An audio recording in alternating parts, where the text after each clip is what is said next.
Mes amis, salut. Vos ventes stagnent.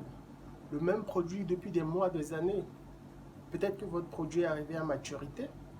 On oublie souvent que les produits ou les services ont un cycle de vie ou un cycle de vente. Et quand les ventes stagnent, on se jette sur les commerciaux pour les forcer à faire du chiffre ou on communique à tout va, à tort et à travers.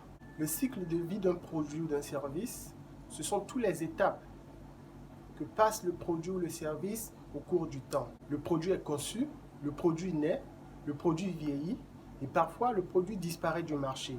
Aujourd'hui, je vais vous parler de 2 stratégies qui vont vous permettre de tuer la concurrence, de faire croître vos ventes et de remettre votre produit au goût du jour. Numéro 1, le repackaging. Oui, beaucoup d'entreprises oublient que ce qui attire l'œil, ce sont les couleurs et la forme.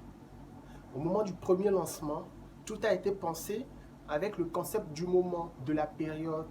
Et on a fait un packaging qui a permis de faire croître les ventes, d'attirer le client et puis de fidéliser le client dans le temps.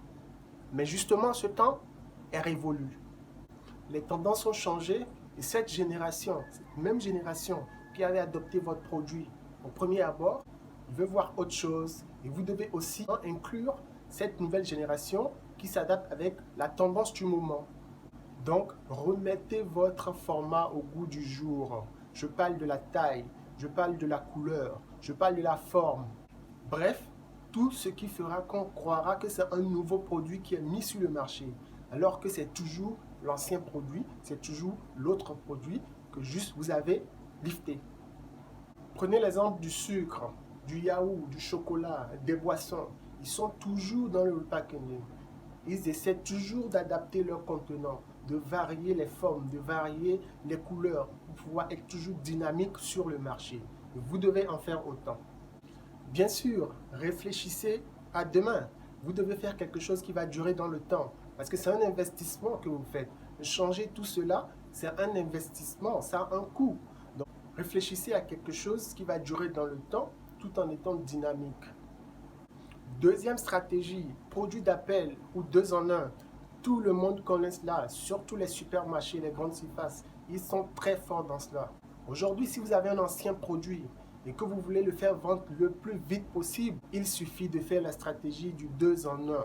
Si je vous propose aujourd'hui un t-shirt à 1500 avec une casquette à 1000 francs, ou alors un t-shirt à 2500, la casquette est offerte. Vous allez choisir quoi? Je vous rappelle, c'est le t-shirt qui est le produit d'appel. On veut vendre la casquette. Vous comprenez? Donc c'est une stratégie bien connue. Peu importe les marques, peu importe les mélanges. L'essentiel, c'est de prendre un produit pour aider l'autre produit à se vendre. Et ça marche très bien. Et ça marche très bien. Vous pouvez faire des coffrets, vous pouvez faire des bagues, vous pouvez faire des emportés, vous pouvez faire tout ce que vous voulez avec ces stratégies pourvu que vous maîtrisiez vos marges.